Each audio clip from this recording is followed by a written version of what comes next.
கிட்டத்தட்ட ஒரு 75-80 வயசு நெருங்கி இருக்குன்னு வைங்க.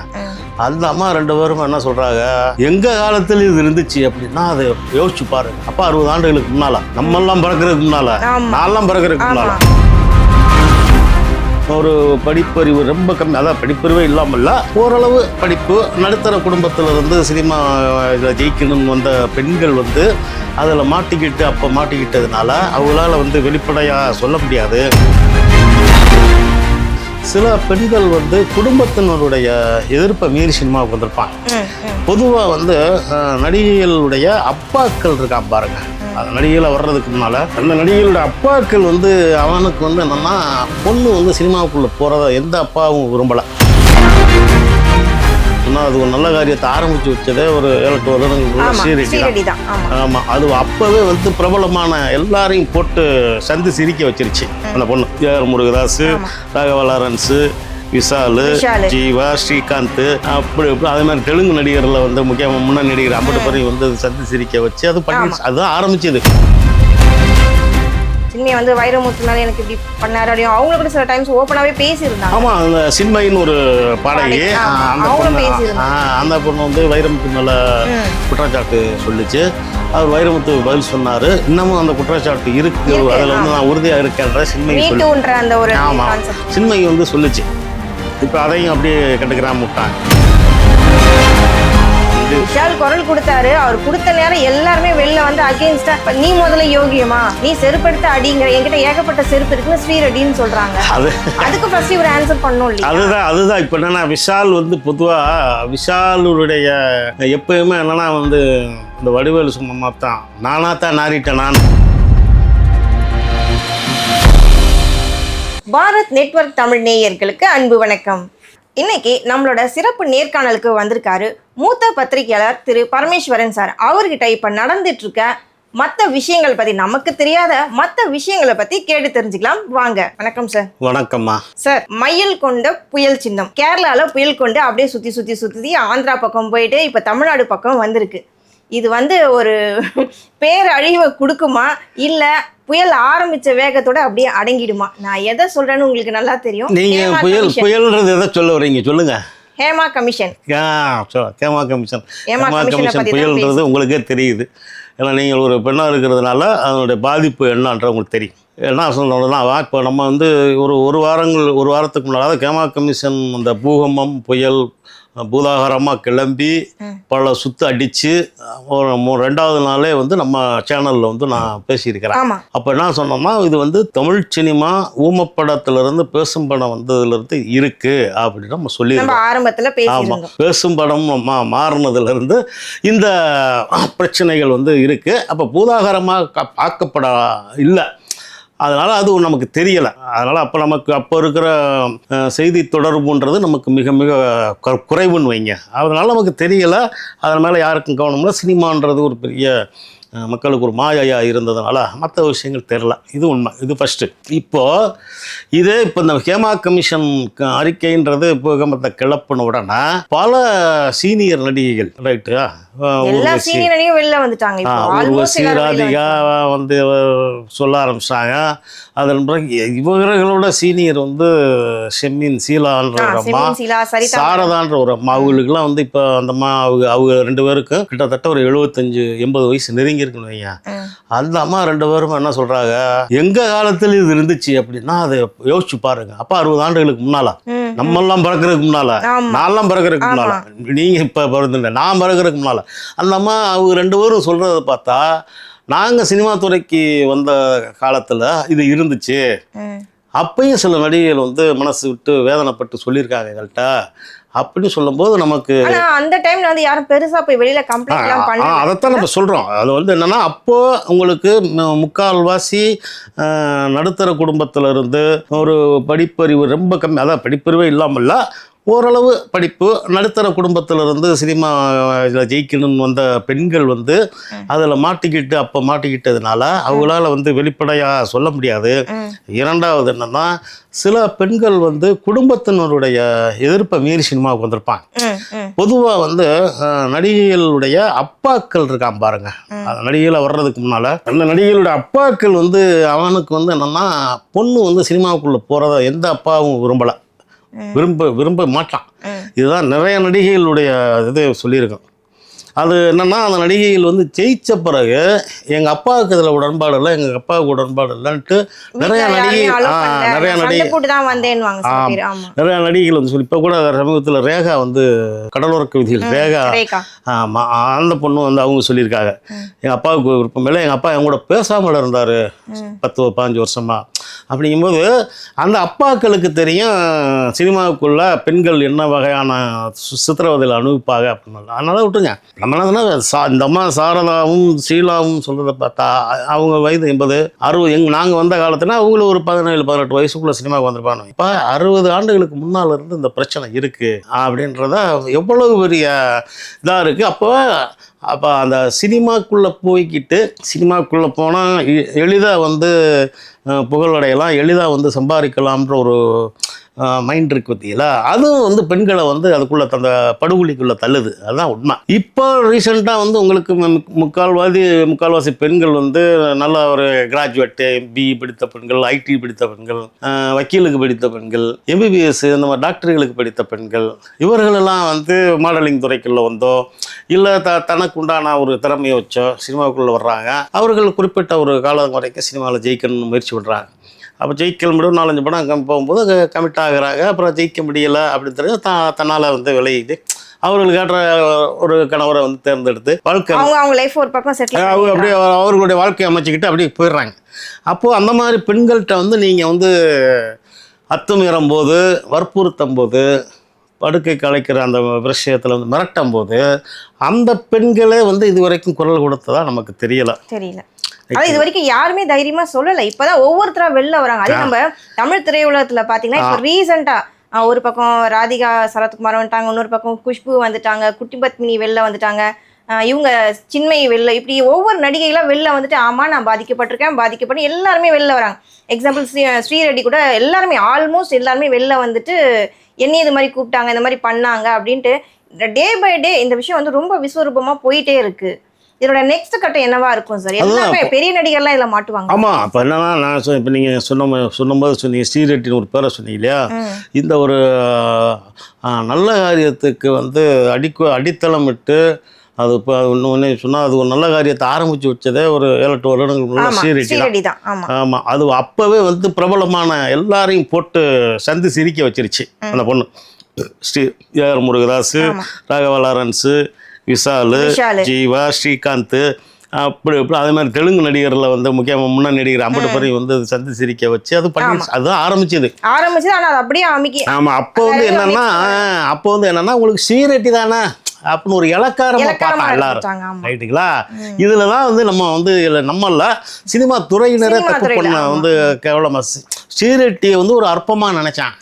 என்னையா இவெல்லாம் ஒரு ஆளை பார்த்தாலும் அப்படித்தான் இருக்கா அப்படின்ற மாதிரி அந்த பொண்ணை வந்து கேவலமா நினைச்சான் பார்த்தீங்களா. அதனால இப்போ எல்லா பேரும் கேவலப்படுறான்.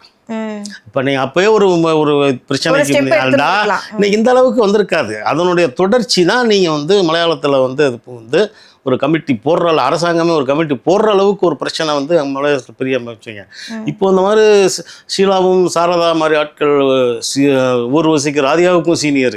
ராதிகா ஊர்வசி வந்து ஒரு 35-40 ஆண்டுகள்னா அதுக்கு முன்னால் வந்து 60 ஆண்டுகளுக்கு முன்னாலே அந்த பிரச்சனை இருக்கும்போது இதனுடைய அந்த விஷவேர், இந்த படுக்கை கலைக்கும் கலாச்சாரம் அப்படின்ற ஒரு விஷவேர் வந்து எந்த அளவுக்கு சினிமாவுக்குள்ள ஊடுருவி அது எப்படி பரவி இருக்குன்றதா நமக்கு வந்து பெரிய அதிர்ச்சி. அது வந்து இப்போ தமிழ் சினிமாவுக்குள்ள தமிழ் சினிமா கதாநாயகர்கள் அப்படின்ற ஒரு பிம்பத்தில் ஒரு இருக்கான் பார்த்தீங்களா. இப்போ இவனுடைய நிலைமையெல்லாம் என்ன அப்படின்றது சொல்ல. ஏன்னா என்ன தமிழ் சினிமாவில் வந்து யாராவது ஒரு நடிகை இப்போ சொல்ல ஆரம்பிச்சிருச்சு அப்படின்னா அது இதுக்கு முன்னாடி கூட சின்மயை வந்து வைரமுத்து சின்மயை அந்த டாக் கூட ரொம்ப இதுவாக போயிட்டு தானே இருந்துச்சு. சின்மயை வந்து வைரமுத்து மேலே எனக்கு இப்படி பண்ணாரு அப்படியும் அவங்க கூட சில டைம்ஸ் ஓப்பனாகவே பேசியிருந்தாங்க. ஆமாம். அந்த சின்மயின்னு ஒரு பாடகி அந்த பொண்ணு வந்து வைரமுத்து மேலே குற்றச்சாட்டு சொல்லிச்சு. அவர் வைரமுத்து பதில் சொன்னாரு. இன்னமும் அந்த குற்றச்சாட்டு இருக்கு, அதில் வந்து நான் உறுதியா இருக்கேன்ற சின்மயி சின்மயி வந்து சொல்லிச்சு. இப்போ அதையும் அப்படியே கண்டுக்கிறாம விட்டாங்க. ரைட்டுங்களா? ஏன்னா அவர் கவிப்பேரரசு அப்படின்ற ஒரு அடையாளம் இருக்குது அவருக்கு ஒரு பெரிய பிம்பம் இருக்கு இல்லையா. அதனால் அவர் வந்து பொதுவாக வந்து நம்ம யார் இன்னார் யோக்கியர் இன்னார் அயோக்கியர் அப்பெல்லாம் நம்ம சொல்ல வரலாம். நமக்கு வந்து நம்மளை பொறுத்தளவு நம்மளாம் யாரையும் குற்றம் சாட்டலாம். நம்மளா யாரையும் வந்து கெட்டவன் அப்படின்ற யாரும் சொல்லலை. சம்பந்தப்பட்ட துறையிலிருந்து பாதிக்கப்பட்ட மிரட்டப்பட்ட படுக்கைக்கு அழைக்க மிரட்டப்பட்ட அந்த நடிகைகள் தான் சொல்லித்தான் அவன் வண்டவாளம் வெளியே வந்துக்கிட்டு இருக்க இல்லையா. நாமளாம் வந்து யாரையும் குற்றஞ்சாட்டலை, அயோக்கியன்னு சொல்லலை, அவன் வந்து காமக்கூடுறன்னு சொல்லவே இல்லை. அதனால் இப்போ தமிழில் வந்து உங்களுக்கு தமிழ் சினிமாவில் இந்த மாதிரி நடிகைகளுக்கு ஏற்படுற துன்புறுத்தல்கள் இதெல்லாம் வந்து விசாரிக்கணும் அப்படின்ற மாதிரி ஒரு ஏன்னா இதே மாதிரி தெலுங்கில் அதே மாதிரி தான் அவங்களுக்கு 2-3 ஆண்டுகளுக்கு முன்னால் ஒரு விசாரணை கமிஷன் அமைச்சு இன்னும் அந்த அறிக்கையை வந்து வெளியிடாமல் இருக்காங்க. இப்போ அதை வெளியிட சொல்லி தெலுங்கில் முன்னணி நடிகையாக இருக்கக்கூடிய சமந்தா, அங்கே இருக்கிற பெண் இயக்குனர்கள், தயாரிப்பாளர்கள் இவர்கள்லாம் குரல் கொடுக்க ஆரம்பிச்சாங்க. இப்போ நீங்கள் வந்து விஷால் கூட வந்து விஷால் குரல் கொடுத்தாரு. அவர் கொடுத்த நேரம் எல்லாருமே வெளில வந்து அகெயின்ஸ்டா நீ முதல்ல யோகியமா, நீ செருப்படுத்த அடிங்கிற, என்கிட்ட ஏகப்பட்ட செருப்பு இருக்குன்னு ஸ்ரீரெட்டின்னு சொல்றாங்க. அதுக்கு ஃபர்ஸ்ட் இவர் ஆன்சர் பண்ணணும் இல்லையா? அதுதான் இப்போ என்னன்னா விஷால் வந்து பொதுவாக விஷாலுடைய எப்பயுமே என்னன்னா வந்து இந்த வடிவேலு சும்மா தான் நானாத்தான் நாரிட்டேனான்ற வடிவேலு வைகப்புகள் ஒரு காமெடி உண்டு. சரியா? அது மாதிரி ஸ்டார்ட் பண்ணாரு. ஒரு பக்கம் ராதிகாசுரத்துக்கு ஒரு பக்கம் வரலட்சுமி ஒரு அப்படி 3 தாக்குதல் மாதிரி எல்லாம். அதனால நானாத்தான் நாரிட்டேனான்னு ஒரு வைகப்புகள் சொல்லுவாரு. அது மாதிரி விஷால் வந்து அவராகவே நாரிக்கிடுவாரு. அதனால இப்போ நீங்கள் வந்து இதே நடிகர் சங்க தலைவராக இருக்கிற நாசர் வந்து சொல்லியிருந்தாரு அப்படின்னா எல்லாருக்கும் ஒரு மரியாதை இருந்திருக்கும். நாசர் மேலே இது வரைக்கும் அந்த மாதிரி எந்த குற்றச்சாட்டும் இல்லை. அவருக்கு பொதுவாக இந்த மற்றபடி கால் சீட்டு சொதப்புறது அந்த விஷயம்லாம் அவர் ஒரு கௌரவத்திற்குரிய நல்ல ஒரு குணச்சித்திர நடிகர், எல்லா வகையான நடிப்பையும் கொடுக்கக்கூடியவர். அவர் மேலே வந்து அவர் சொல்லியிருந்தா இது கரெக்டாக நியாயமா போயிருந்தது. அவர் மேலே வந்து ஒரு மரியாதை மதிப்பு எல்லாருக்கும் உண்டு. இன்னைக்கு வரைக்கும் அவருடைய வயதுக்கும் சரி, அவருடைய அனுபவத்துக்கும் சரி, எல்லாருமே நாசர் அப்படின்னா ஒரு மரியாதைக்குரிய நபர். அவர் நீங்கள் சொல்லியிருந்தாருன்னா எல்லாரும் வந்து ரைட்டு ஓகே நாசர் சொல்லிட்டாரு அப்படின்னு நமக்கு ஒரு நம்பிக்கை இருக்கு. ஆனால் விஷாலே ஒரு தீராத விளையாட்டு பிள்ளை தானே. அவர் நடித்த படமும் ஒன்று இருக்குது, தீராத விளையாட்டு பிள்ளை. ஆமாம், தீராத விளையாட்டு பிள்ளை தான். விஷால் வந்து எத்தனை பேருடைய லைஃப்பில் வந்து குறுக்கிட்டு கோடு போட்டு அது அவருக்கு ஒரு நிச்சயார்த்தம் ஆகி அந்த நிச்சயார்த்தத்தை ரத்தாகி அது ஒரு பெரிய அளவில் பண எதிர்பார்ப்பு பூர்த்தி ஆகலை. ஏன்னா இவருடைய கடன் அடைக்கிறதுக்கு உண்டான பணம் கிடைக்கணும்னா அந்த நிச்சயார்த்தம் ஆகி கல்யாணத்தை ரத்து பண்ணணும், நிச்சயத்தோடு ரத்து பண்ணவர். இப்போ அவர் வாயை திறக்கும் போது திருவாய் மலரும் போது தான் வந்து எல்லாருக்கும் என்னையா இவன் ஒரு ஆள் அப்படி இவன் வாயை திறக்கிறான் அப்படின்ற மாதிரி நம்ம சொல்லலை, நம்ம சொல்லலை சரிங்களா. அது நமக்கு நோக்கமும் கிடையாது, நமக்கு தேவையில்லை. நம்ம எப்பயுமே எல்லாரும் நம்ம பேசலன்றேன். அவருக்கு எதிரான கமெண்ட் வர்றதை நான் சொல்றேன். நம்ம வந்து யாரையும் மரியாதை குறைவாக வந்து அவன் இவன்ற ஏகவசனத்தை பேச விரும்பல, பேசவும் மாட்டோம். அது நம்ம இயல்புலேயே உள்ளதான். அவரை பற்றி நான் பொது வெளியில் இருக்கிற கமெண்ட் அது வந்து இப்போ என்னன்னா அவர் வந்து நடிகை ரோஹிணி தலைமையில் வந்து ஒரு குழு அமைக்க போகிறோம். அதனால் அமைச்சு அதன் பிறகு நடிகைகளுக்கு உண்டான விஷயங்களை வந்து விசாரிக்கிறதுக்கு முடிவு பண்ணியிருக்கிறோம் அப்படின்றத வந்து விஷால் சொல்லியிருக்கிறாரு. அது ஒரு நம்பிக்கைக்குரிய விஷயம்தான். இது வரைக்கும் என்ன தேவை சொல்லிட்டு இருக்காரு. ஆமாம், இது வரைக்கும் என்ன தேவை உளறி கொட்டினா கூட ஒரு ஒரு ஐடென்டிஃபிகேஷனான ஒரு பெண்மணி வந்து ரோஹிணி. அவருக்கு வந்து ஒரு கம்யூனிஸ்ட் சிந்தனை உள்ளவங்க, பெரியார் சிந்தனை உள்ள ரோஹிணி அப்படின்றவங்க வந்து அவங்க மேலேயும் வந்து நமக்கு ஒரு மரியாதை பெரிய மதிப்பு உண்டு. அதனால் அவங்க வந்து நீங்கள் விசாரிக்கிறது பொருத்தமான நபரும் கூட. ரோஹிணி அவர்கள் வந்து விசாரிக்கிறதுன்னு சொல்லியிருக்கனால அவர் வந்து அது பொருத்தமான நபர் வந்து ரோஹிணி அப்படின்ற எல்லாருக்கும் இது. நமக்கு இப்போ என்னன்னா இப்போ ராதிகா வந்து சொல்கிறது வந்து இப்போ மற்ற எல்லா நடிகைகளும் வந்து தனி அறையில் வற்புறுத்தினா வந்து மிரட்டினா. அவங்க ஒரு இடத்துல சொல்லியிருக்காங்க, கேரவனில் வந்துட்டு கேமரா ஃபிக்ஸ் பண்ணியிருந்தாங்க, நான் போய் அங்கே இருக்கவே கொஞ்சம் பயம், அதனாலே நான் ஹோட்டலில் தான் ஸ்டே பண்ணி வருவேன் அப்படிங்கிற மாதிரி. அதுதான் நான் ஒரு வாட்டி பார்த்து அங்கே இருக்கிறவங்க நான் கண்டிச்சேன்றதை கூட சொல்லியிருக்காங்க. அதுதான் இப்போ மற்ற நடிகைகள் வந்து தனி அறையில் வந்து மிரட்டினா வந்து கூப்பிட்டான்னு சொல்லும்போது ராதிகா ஒரு ஆள் தான் வந்து கேரவனில் உடைமாட்டுறதையே வந்து கேமரா வச்சு எடுத்து அதை வந்து ரசிச்சுக்கிட்டேன். நான் ஒருத்தன் 2 பேர் ரசிச்சாங்க அவங்க ஷூட்டிங்கில் அப்படின்னு. அது யார் சொல்லுதுன்னா மம்முட்டியும் திலீப்பத்தையும் அந்த அம்மா சொல்கிறாங்க. ஏன்னா அப்போ அதுக்கு முன்னால் என்ன சொல்கிறாங்கன்னா மம்முட்டி திலீப் படங்கள்ல அப்போ நான் நடிச்சுக்கிட்டு இருந்தேன். இன்னொரு ஷூட்டிங்கில் வந்து அங்கே ஷூட்டிங்கில் இருக்கிற நடிகர்கள், முன்னணி நடிகர்கள் 2 பேர் அப்படின்னு சொல்லு. மம்முட்டியும் திலீப்பையும் இந்த இடத்துல சொல்லாமல் அதுக்கு முன்னால் வந்து அவர்கள் பேரை வந்து சொல்லிட்டு அவர் சின்ன ஒரு இடைவெளி விட்டு அதன் பிறகு தொடரும் போது இந்த மம்முட்டியும் திலீப்பையும் பேரை சொல்லாமல் 2 முன்னணி நடிகர்கள் வந்து வந்து ரொம்ப ரசித்து பார்த்துக்கிட்டு நான் செல்ஃபோனில் ரசித்து பார்த்துக்கிட்டு இருந்தான். அப்போது 2 முன்னணி நடிகர்கள் வந்து ரசித்து பார்த்து என்னங்குது, கேரவனில் உடை மாற்றினதை வந்து படம் ரகசியமாக படம் பிடிச்சி அந்த கேமரா வச்சு எடுத்து பார்த்துக்கிட்டு இருக்கானுங்க சண்டால பயலுக அப்படின்ற மாதிரி ஒரு பெரிய அளவில் ஒரு குண்டை தூக்கி போட்டுச்சு. அப்போது என்னன்னா, அப்போ பெண்களை வந்து அந்த நடிகைகளுக்கு வந்து போகிறவர்களுக்குள்ள பூரா வந்து இவங்க வெறி கொண்டு அலைஞ்சிருக்காங்கன்றதான் நமக்கு ஒரு இது வந்து சினிமா துறையில அடங்காத பசின்னு சொல்றாங்க, உண்மையா? என்னம்மா சினிமா துறையில இது அடங்காத பசிங்கிறாங்களே, அது உண்மையா? ஆமாம், அது உண்டு. இது அதனால் அது என்ன சொல்கிறது, இப்போ நம்ம வந்து இப்போ பெரிய ஹீரோக்கள் அப்படின்னு மனசுக்குள்ள ஒரு பிம்பம் கட்டமைச்சிருக்கோம்ல, நம்ம ஆதர்ச ஹீரோ அப்படின்னு பெரிய ஹீரோ அப்படி கண்ணியமான அப்படின்னு ஒரு பிம்பத்தை கட்டமைச்சு ஒரு கண்மூடித்தனமான ரசிகர்கள் இருக்கான் பார்த்தீங்களா, அவர்கள் வந்து இப்போ அவங்க மத்தியில் பூரா அந்த பிம்பம் பூரா அடிச்சு நொறுங்கி தரமட்டமாக போயிடுச்சு. அதனால் இப்போ ராதியா சொன்ன விஷயங்கள்லாம் பார்க்கும்போது நமக்கெல்லாம் பகீருங்குது. அதாவது பாவம் அது ஒரு தொழில் நினச்சி பெண்கள் வந்து அது போகிறாங்க. சில இப்போ விஷால் இப்போ ராதிகா சொல்கிறது பார்த்தா மம்முட்டியும் திலீப்பும் தான் சொல்கிறாங்க. அது ஈஸியாக இப்போ கேரளா போலீஸ் வந்து ஃபோனில் விசாரிச்சிருக்கிறாங்க. யாரை சொன்னீங்க, அவங்க நடிகை அவங்க பேரை சொல்லலை அப்படின்னாங்க. யாரை சொன்னீங்க சொல்லுங்கள் அப்படின்னா, இப்போ அடுத்த அதிரடி வந்து போலீஸு யார் எந்த நடிகர் வந்து பெண்கள் உடை மாற்றுறதை வந்து படம் பிடிச்சி கேமராவில் படம் பிடிச்சி ரசிச்சவன் அப்படின்றப்ப போலீஸ் விசாரிக்க ஆரம்பிச்சுருவாங்க. இப்போ ராதியா வந்து சொன்னால் நான் கம்ப்ளைண்ட்லாம் கொடுக்கல, போலீஸ் கேட்ட கேள்விக்கு நான் பதில் சொன்னேன். அப்படிங்கும்போது எனக்கு என்ன தோணுதுன்னாமா, நீங்கள் இது முதல்ல ஆரம்பத்தில் கேட்ட வந்து இந்த புயல் எந்த அளவுக்கு சேதாரத்தை உண்டு பண்ணுமா, இப்போ பூகம்பம் எந்த அளவுக்கு சேதாரத்தை உண்டு பண்ணுமான்னு கேட்டீங்க பற்றிலா, இது வந்து எந்த விதத்துலையும் யாருக்கு சேதாரத்தை உண்டு பண்ணாது. இது வந்து தற்போதைய இந்திய சினிமாவின் முக்கியமாக இருக்கக்கூடிய மலையாளம், தமிழ், தெலுங்கு, ஹிந்தி இந்த 4 மொழி சினிமாவில் வந்து அதிர்வுகள் ஏற்படுத்தும் மொழியாக எவனும் வந்து தண்டிக்கப்பட மாட்டான். இதுதான் உண்மை. ஏன்னா இது யாரும் வந்து இதுக்கு வந்து